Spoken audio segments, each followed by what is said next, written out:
ఓం నమః శివాయ.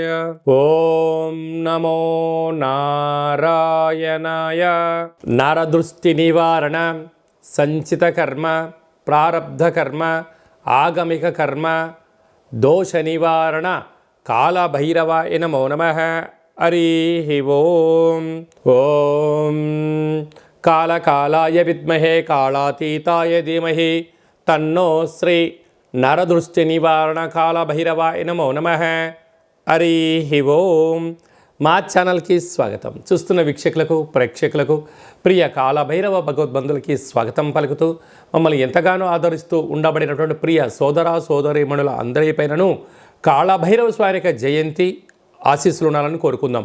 ఈ వీడియో మీరు చూస్తున్నారు అన్నట్టయితే, ఈ వీడియో చూడాలి అనుకుంటున్న అయితే మీకు కాళభైరవ స్వామికి ఆజ్ఞ ఉంది అని చెప్పి గమనించగలగాలి. ఈ వీడియో ప్రారంభం నుంచి చివరిదాకా మీరు ఎప్పుడైతే చూస్తారో కాళభైరవ స్వామికి ఆశీస్సులు కలిగి అష్ట కష్టాలకు స్వస్తి పలికి అష్ట ఐశ్వర్యాలకు, ఆనందాలకు, రాజభోగాలకు మీరు అర్హులు అవుతారు అని చెప్పి కాళభైరవ స్వామికి ఆజ్ఞ చేత మీకు చెప్పడం జరుగుతుంది. కనుక ఈ వీడియోను చూద్దాం, ఆచరిద్దాం, స్వామిని స్మరిద్దాం, ఆయన జయంతి ఆశీస్సులు కూడా పొందుదామని చెప్పి గమనించాలి. 1/12/2024 నుండి 31/12/2024 వరకు పుట్టినటువంటి వారందరూ కూడా ముందస్తుగా జన్మదిన శుభాకాంక్షలు. గతంలో వివాహం చేసుకున్న వారికి వివాహ వార్షికోత్సవ శుభాకాంక్షలు. ద్వాదశ రాశుల్లో గ్రహ గమనాల్ని ఒకసారి వీక్షింపచేద్దాం. వృషభ రాశిలో గురు సంచార స్థితి శత్రుస్థానంలో, కర్కాటక రాశిలో కుజ భగవానుడు నీచ సంచార స్థితి, కన్యరాశిలో కేతు సంచార స్థితి, వృశ్చిక రాశిలో రవి బుధ సంచార స్థితి, బుధాదిత్య రాజయోగము, ధనుసు రాశిలో శుక్ర భగవానుడు సంచార స్థితి, కుంభరాశిలో శని భగవానుడు స్వక్షేత్ర సంచార స్థితి, మీనరాశిలో రాహు సంచార స్థితితో ద్వాదశ రాశుల్లో గ్రహ గమనాలు ఈ విధంగా ఉన్నాయి. కనుక స్వామివారి యొక్క ఆశీస్సులు పొందుదాం, కష్టాలకు స్వస్తి పలుకుదాం, ఐశ్వర్యానికి స్వాగతం పలుకుతాం. అదే కాకుండా 2024 స్వస్తి పలుకుతూ 2025కు స్వాగతం పలుకుతూ ఈ యొక్క సంవత్సరం చివరి ఎండింగ్లో ఎలాంటి యోగాలను పొందాలో కూడా తెలుసుకుందాం.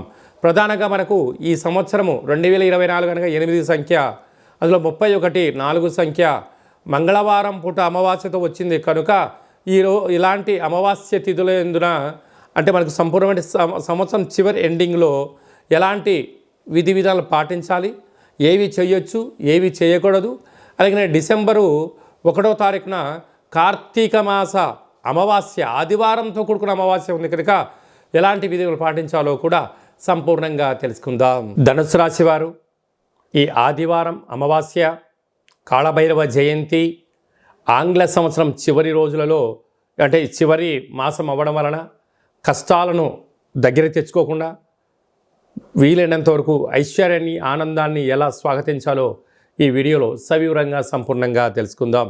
ధనుసు రాశిలో ఏ నక్షత్రాలు వస్తాయనగా మూలా నక్షత్రంలోని 4 పాదాలు, పూర్వాషాఢ నక్షత్రంలోని 4 పాదాలు, ఉత్తరాషాఢ నక్షత్రంలోని 1 పాదం కలిపితే ధనుసు రాశి అవ్వడం జరుగుతుంది. చాలామందికి పుట్టినటువంటి కాల సమయంలో డేటా ఆఫ్ బర్త్లో లేనటువంటి కారణం వలన పేరు యొక్క మొదటి అక్షరాన్ని అనుసరిస్తూ ఆ రాశిని తెలుసుకునే ప్రయత్నం చేద్దాం.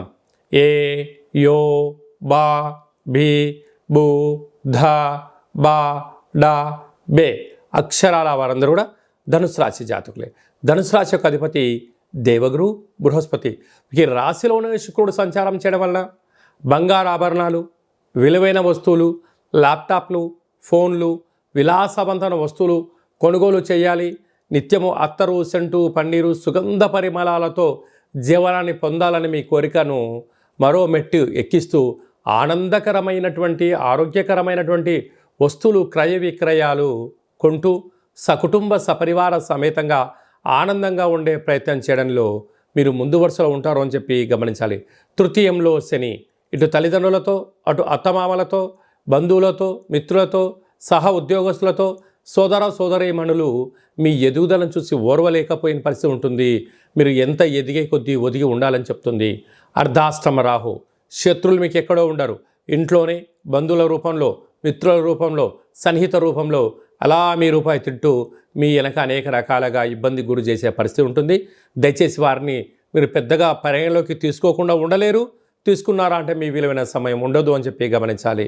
6వ స్థానంలో గురువు నిత్యము ఏదో అభద్రతాభావము, అంటే రుణ సమస్య, రోగ సమస్య, ఏదో చోర సమస్య, నన్ను ఎవరో అధికారంగా చలాయిస్తున్నారు అనేటువంటి జీవన విధానం పొందే పరిస్థితి అధికంగా ఉంటుంది. అష్టమంలో కుజుడు, అంటే అష్టమంలో కుజుడు వల్ల రక్తహీనత, నరాల బలహీనత, పెరాలసిస్ లాంటి వ్యాధులు, అనేక మంది శత్రువులు పొంచి ఉండడం, చెక్ బౌన్స్ అవ్వడం, పోలీస్ స్టేషన్లు, కోర్టు గొడవలు, వాహన ప్రమాదాలు పొంచి ఉన్నాయి. కనుక వీలైనంత వరకు నీటికి, నిప్పుకు, వివాదాలకు దూరంగా ఉండే మానవ ప్రయత్నం చేయాలి. పోతే వ్యయంలో బుధాదిత్య రాజయోగం, ప్రభుత్వ అధికారులతో చాలా అప్రమత్తం అవసరము. కరెంటు బిల్లుల విషయంలో కానీ, ట్రాఫిక్ చలానాల దగ్గర కానీ, చెక్ బౌన్స్ అయినటువంటి కాల సమయంలో దాన్ని సరిదిద్దుకునే ప్రయత్నం చేయండి తప్ప దాన్ని విభేదించి నేను ఏదో సాధిస్తాను అనుకుంటారు. దీనివల్ల మళ్ళీ తిరిగి పోలీస్ స్టేషన్లు, కోర్టు సమస్యలు, పెనాల్టీలు, అనేక రకాల ఇబ్బందులు గురవుతున్నాయి. ఇలాంటి కాల సమయంలో మనం వీటన్నిటిని అధిగమించడం ఎలా అన్నట్లయితే, ఒక కూష్మాండ దీపాన్ని పసుపు రంగు క్లాత్ను ఏర్పాటు చేసుకొని, నవధాన్యాలు లేకపోతే శనగపప్పును ఏర్పాటు చేసి కూష్మాండ దీపాన్ని వెలిగించి, ఇంటికి మీకు దిష్టి తీసుకొని చాకలి వాళ్ళకు దానం ఇవ్వడం, లేకపోతే ప్రవహించే నీటిలో వేయడం, లేకపోతే గోమాతకు ఆహారంగా ఏర్పాటు చేయడం, బ్రాహ్మణుడికి దానం చేయడం వలన సకల గ్రహదోషాలు తొలగిపోయి ఐశ్వర్యం, ఆనందం మీ సొంతమవుతుందని చెప్పి గమనించాలి. అలాగనే మనము ఈ యొక్క మార్గశీర్ష మాసంలో సకల దేవతల జయంతి, అలాగనే ఆదివార అమావాస్య, కార్తీక మాసం సందర్భంగా ఇంకనూ మనం విజయం సాధించగలగాలి అన్నట్లయితే ఈ యొక్క పాత్ర కంచు పాత్ర అంటారు. ఇందులో 12 రాసులను అచ్చు వేయడం జరుగుతుంది. ఈ యొక్క పాత్రను ఉపయోగించే విధానం ఎలా ఒక్కసారి తెలుసుకుందాం. ఇలాగా శబ్దం చేయగానే ఓంకార శబ్దం రావడం జరుగుతుంటుంది.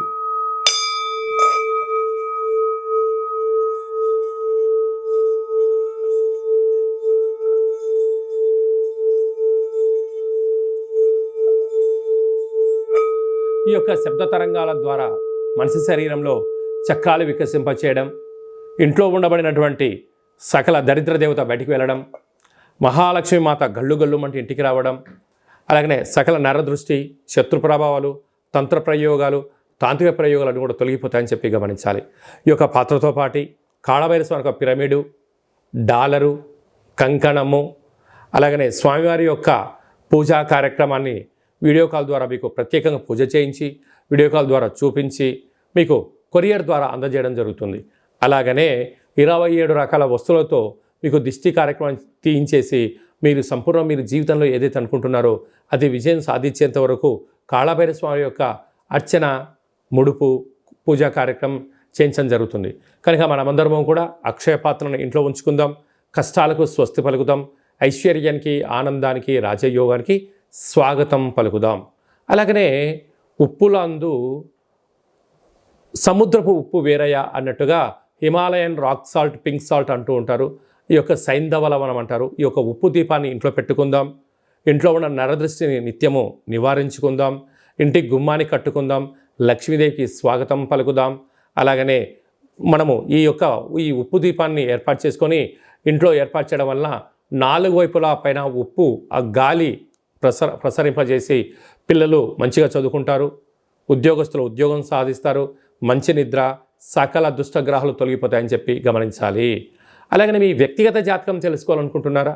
మీ పేరు, పుట్టినటువంటి తేదీ, నెల, సంవత్సరం, సమయం రాసి మీరు వాట్సాప్లో పంపించగలిగినట్లయితే 100 సంవత్సరాల జాతకాన్ని రాసి పంపించి పుట్టినప్పుడు గ్రహ గమనాలు ఎలా ఉన్నాయి, ప్రస్తుతం ఎలా ఉంటున్నాయి, రాబోయే కాలంలో ఎలా ఉండబోతున్నాయో సవివరంగా సంపూర్ణంగా తెలియజేయడం జరుగుతుంటుంది.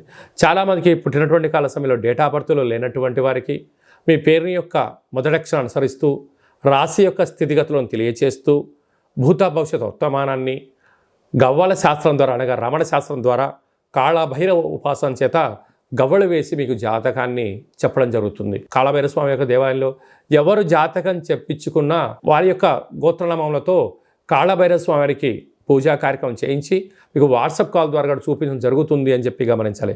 అందుకే ఈ వీడియో ఎవరైతే చూస్తున్నారో వారందరికీ కాళభైరవ స్వామికి ఆశీస్సులు ఉంటాయని చెప్పి ప్రగాఢంగా చెప్పడం కూడా జరుగుతుందని చెప్పి గమనించాలి. అలాగనే మీ అబ్బాయి కానీ అమ్మాయి కానీ పుట్టినప్పుడు ఎలాంటి ఆధ్యాత్మికమైన పేర్లు పెట్టుకోవాలి, ఆ పేర్లు పెట్టుకోవడం వలన వారి యొక్క ఉజ్వల భవిష్యత్తు ఎలా ఉంటుందో కూడా తెలియజేయడం జరుగుతుంటుంది. మీ అబ్బాయి కానీ అమ్మాయికి కానీ ఎంత ప్రయత్నం చేసినా వివాహం అవ్వడం లేదా, ఎందుకు అవ్వడం లేదు, జాతకంలో ఎలాంటి యోగాలు ఉన్నాయి, ఎలాంటి దోషాలు ఉన్నాయో కూడా తెలియజేయడం జరుగుతుంది. వచ్చినటువంటి వధూవరుల యొక్క జాతకంలో గ్రహ సమ్మేళనము, గ్రహమైత్రి, వివాహము, సంతానము, ధనయోగము, గృహయోగము, ఎలాంటి యోగాలు ఉంటాయో కూడా సవివరంగముడు తెలియజేయడం జరుగుతుంటుంది.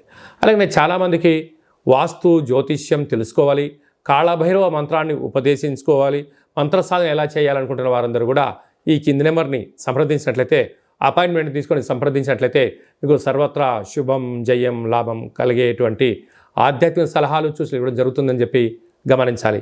అందరిపైనను కాళభైరవ స్వామికి జయంతి ఆశీర్వాదాలను కోరుకుంటూ ఆశీర్వచనం. ఓం శతమానం భవతి శతాయు పురుష సతేంద్రియ ఆయుష్యేవేంద్రియే ప్రతిష్టతి. ధనం ధాన్యం బహుపుత్రలాభం శత సంవత్సరం దీర్ఘమాయు. సర్వే జనా సుఖినో భవంతు, లోకా సమస్తా సుఖినో భవంతు. సర్వం కాళభైరవ దేవతార్పణమస్తు. హరి ఓం. ఈ వీడియో మీకు నచ్చినట్లయితే లైక్ చేయండి, షేర్ చేయండి, మా ఛానల్ని సబ్స్క్రైబ్ చేసుకోండి. కాళభైరవ స్వామి ఆశీస్సులు పొందండి.